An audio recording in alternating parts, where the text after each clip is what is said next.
አሰላሙ አለይኩም ወራህመቱላሂ ወበረካቱሁ። ውድ ቻናላችን ተከታታዮች በዚህ ቻናል የነቢያችን ሰለላሁ ዐለይሂ ወሰለም ተወዳጅ ሷሃቦች እነማን ናቸው የሚለውን የምናይበት ቻናል ነው። ሰብስክራይብ በማድረግ የቻናላችን ቤተሰብ ይሁኑ። በተጨማሪም ላይክ፣ ሼር፣ ኮሜንት በማድረግ የቻናሉ ቤተሰብ እንዲሆኑ በትህትና እንጠይቃለን። ሐምዛ ረዲየላሁ ዐንሁ በወህሺ እንዴት እንደተገደለ ራሱ ይተርክልናል። የመጣሁት ከሀበሻ ሀገር ነው። ሀበሻዊ የጦር ስልት ነበረኝ። ኢላማ አልስትም። ጦርነቱ እንደተጀመረ ሐምዛን በአይኔ ፈለኩት። በተፋላሚዎች መካከል እንደ ቢጫ ግመል ጎልቶ አየሁት። በሰይፉ ፊቱ የቀረበውን ሁሉ ያስወግዳል። ለነገሩ እርሱ ካልሄደ በፊቱ ደፍሮ የሚቆም የለም።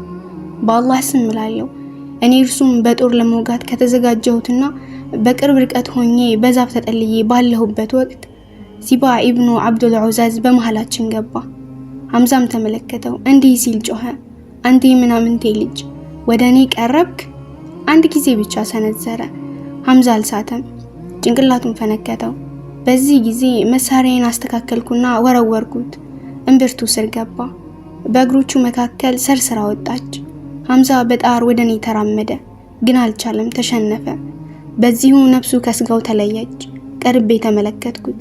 መሳሪያዬን ይዤ ተመለስኩ። ከዚያም ቁጭ አልኩ። ከሐምዛ ሌላ የሚፈልገው ነገር አልነበረም። የገደልኩት ራሴን ከባርነት ነፃ ለማድረግ ነበር። መካ ስንገባ ነፃነቴን አገኘሁ። ነብዩ መሐመድ ሰለላሁ ዐለይሂ ወሰለም መካን እስከ ተቆጣጠሩበት ዕለት ድረስ በከተማዋ ኖርኩ። በዚህ የድል ቀን ግን ወደ ጣኢፍ ሸሸሁ። ግና የከተማይቷ ልኡካኖች ወደ መልእክተኛው ሰለላሁ ዐለይሂ ወሰለም በመሄድ ኢስላምን መቀበላቸውን ይፋ ሲያደርጉ ወዴት ሀገር መሸሽ እንዳለብኝ ማንሰላሰል ጀመርኩ። ሻም፣ የመን ወይንስ ሌላ ሀገር ልሂድ? በአላህ ስም ይሁንብኝ። በከፍተኛ ሐሳብ ላይ ያለው አንድ ሰው መጣ። አንተ ሰው ምን ያስጨንቀሃል? እምነተ ኢስላምን ተቀበል። ኢስላምን ከተቀበልክ አይገሉህም አለኝ። ወደ መዲና ሄድኩ። ከፊታቸው በመቆም የእውነት ምስክርነትን ሰጠው። መስለሜን አሳወቅኩ። አንተ ነህ ወህሺ አሉኝ። አዎ የአላህ መልእክተኛ ሰለላሁ ዐለይሂ ወሰለም አልኳቸው። ሐምዛን እንዴት እንደገደልከው ንገረኝ አሉ። ነገርኳቸው። ስጨርስ ወየውልህ ከፊቴ ዘወር በልልኝ አሉኝ። ከዚያ በኋላ መልእክተኛው ሰለላሁ ዐለይሂ ወሰለም ሳይ መንገድ አሳብሬ ሄድ ነበረ ከዚህ ዓለም እስኪለዩ ድረስ። ሙስሊሞች ነብይ ነኝ ብሎ የተነሳውን ሙሰይሊመተል ከዛብን ለመዋጋት ሲንቀሳቀሱ በጦርነቱ ተሳተፍኩ። ሐምዛን የገደልኩበትን መሳሪያ ይዣለሁ። ጦርነቱ እንደተጀመረ ሙሰይሊማን ተመለከትኩት። በእጁ ሰይፍ እንደያዘ ቆሟል። አነጣጠርኩበት። መሳሪያዬን መለስ ቀለስ አደረኩ፣ ወረወርኩት። ኢላማዬን አልሳትኩም። ሙሰይሊማን ገደልኩት። ከዚያም መሳሪያዬን አንድ ምርጥ ሰው ማለትም ሐምዛን ብገልበትም አላህ ደግሞ እንደሚምረኝ ከጅላለሁ። በዚሁ መሳሪያ ከሰዎች ሁሉ ተንኮለኛ የሆነውን ሙሰይሊማንን ገድየዋለሁና። እነሆ የሐምዛ አሟሟት ይህንን ይመስላል። የአላህና የመልእክተኛው ሰለላሁ ዐለይሂ ወሰለም አንበሳ በመካ መሪዎች ሴራ በሸማቂ ተገደሉ። ሕይወታቸው ተምሳሌት እንደሆነ ሁሉ ሞታቸውም ተምሳሌታዊ ነው፣ የሰማዕታት ህልፈት። ግና ጠላት በዚህ ሁሉ ብቻ አልረካም።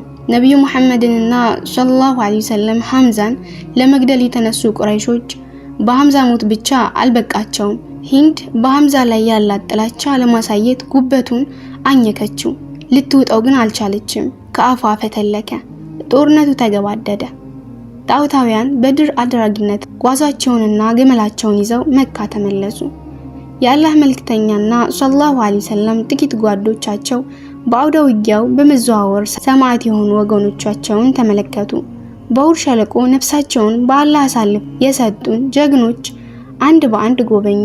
በድንገት ፈዘው ቀሩ። ኢሰብአዊ ድርጊት የተፈጸመበትንና በመላው የአረብ ታሪክ እንግዳ የሆነውን አረመኔያዊ ተግባር ፊት ለፊት አዩ። ሐምዛ፣ አዎ አጎታቸው ሐምዛ ተገድለዋል። አካላቸው ተቀዷል። ጉበታቸው ወጥቶ ተመለከቱ። ልባቸው በሐዘን ፈረሰ። የአጎታቸው በድን አካል እየተመለከቱ እንዲህ አሉ በመሪር ቃል፣ ከእንግዲህ ይህ አይነቱ ተግባር ከኛ ውስጥ የሚፈጸምበት ያለ አይመስለኝም። ከዚህ የከፋ ሁኔታ ገጥሞኛ ያቅም። ወደ ሷሃቦች በመዞር ሶፊያ የሐምዛ እህት የማታዝን ቢሆን ኖሮ እንዲሁም ከኔ በኋላ ያሉ ትውልዶች እንደሱና ይይዙታል ብዬ ባልሰጋ የሐምዛን አካል አውሪና አሞራ ቢበላው ይሻል ነበር። አላህ ከቁረይሾች ጋር ከእንግዲህ መፋለምን እድል ከሰጠኝ 30 ያህሉን እፎንናለሁ። ሷሃቦች በአንድ ድምጽ በአላህ ስም እንምላለን። አንድ ቀን ከቁረይሾች ጋር ከተገናኘን አረቦች ከዚህ በፊት ባልፈጸሙት መልኩ እንፎንናቸዋለን። ሐምዛ የሰማዕትነት ማዕረግ የተሰጠው አላህ አሁንም በሐምዛ መገደል የሰው ልጅ ፍትሃዊ እዝነት ሊያስተምር ወደደ። በቅጣትና በጦርነት ወቅት እንኳን በሰብአዊ መለያ ባህሪዎች እንዲሁም ፈለገ። በመሆኑም መልእክተኛው ሰለላሁ ዐለይሂ ወሰለም ካሉበት ቦታ ሳይነቃነቁ የእርምት ወህይ አስተላለፈ። አላሁ ተዓላ በተከበረ ቃል በብልሃትና በመልካም ገጽ ጥራ፣ በዚያችም እርሷ መልካም በሆነችው ዘዴ ተከራከራችሁ። ጌታ እርሱ ከመንገድ የተሳሳተውን ሰው አዋቂ ነው፣ እርሱም ቅኑ የሆነውን ሰዎች አዋቂ ነው። ብትበቀሉ በእርሱ በተቀጣችሁበት ቢጤ ተበቀሉ፣ እርሱ ለታጋሾች በእርግጥ በላጭ ነው።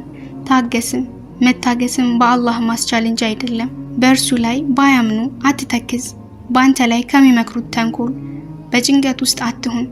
አላህ ከዚያ ከሚፈሩትና ከነዚያ እነሱ መልካም ሰሪዎች ከሆኑት ጋር ነውና። አልነህል ቁጥር 125 እስከ 128። በዚህ ቦታ ይህ አንቀጽ መውረድ ለሐምዛ ክብር ነበር። መልእክተኛው ሐምዛን እጅግ ይወዱት ነበር። አጎታቸው ብቻ አልነበሩም። ሐምዛ የጥቢ ወንድማቸውና ከልጅነት ጀምሮ አብሮ አደግ ጓደኛቸውም ነበሩ። እስከ ዕለተ ሞታቸው ድረስም ከእርሳቸው አልተለዩም። የሐምዛ በድን አካለ ጸሎት ወደሚደረግበት ቦታ ተዘዋወረ። ነብዩ ሰለላሁ ዐለይሂ ወሰለም ሷሃቦችን በቅድሚያ በሐምዛ ጀናዛ ላይ ሶላተ ጸሎት አደረጉ። ከዚያም ሌላ ሰማዕት ቀረበ፣ ከሐምዛ ጎን ተደረገና ተሰገደበት። ከዚያ ሌላ ቀረቡ፣ ከሐምዛ ጎን ሆኖ ተሰገደበት። በእለቱ መልእክተኛው ሰለላሁ ዐለይሂ ወሰለም በሐምዛ ላይ 7 ጊዜ ሶላተ ጀናዛ ሰግደዋል። ነብዩ መሐመድ ሰለላሁ ዐለይሂ ወሰለም ከኡሁድ አውደ ውጊያ ወደ ቤታቸው ተመለሱ። የበኒ አብዱል ሐሸም ሴቶች በሞት ለተለያቸው ወገኖች ያነባሉ። ነብዩ ሰለላሁ ዐለይሂ ወሰለም በሐዘን በተኮማተረ አንደበት ሐምዛ ግን የሚያለቅስለት የለም አሉ። ይህ ቃል ሰዓድ ኢብኑ ሙዓዝ ሰማ። ሴቶች በአጎታቸው ሞት ሳቢያ ሲያለቅሱ ሲሰሙ ነብዩ ሰለላሁ ዐለይሂ ወሰለም ደስ ይላቸዋል በሚል ግምት ወደ በኒ አሽሃል ሴቶች በመሄድ በሐምዛ መሞት እንዲያለቅሱ አዘዛቸው። እንደተባሉትም ፈጸሙ። ነብዩ ሰለላሁ ዐለይሂ ወሰለም ግን ሲያለቅሱ በሰሙ ወቅት እኔ እንኳን እንዲህ ተጠራርታችሁ እንድታለቅሱ አልሻም፣ አላህ ይዘንላችሁና ተመለሱ። ከዛሬው ቀን በኋላ ለቅሶ ሐዘን አይኖርም አሉ። ሐምዛ በመልእክተኛው ሰለላሁ ዐለይሂ ወሰለም ብቻ አልነበረም የሚወደዱት፣ ሷሃቦችም እጅግ ይወዷቸውና ይመኩባቸው ነበር።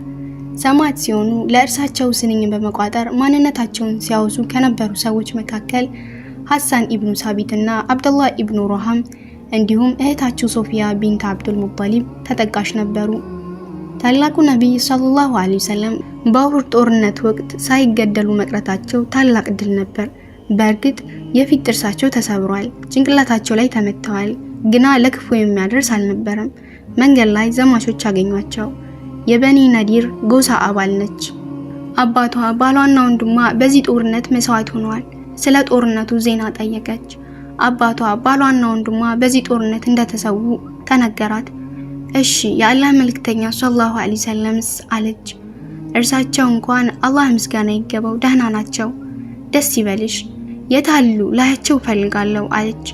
ሷሃቦች ከአጠገቧ ሳይለዩ መልእክተኛው ሰለላሁ ዐለይሂ ወሰለም ተመለከተች። ከዚያም ታሪካዊ ቃላት ከአንደበቷ ወጡ።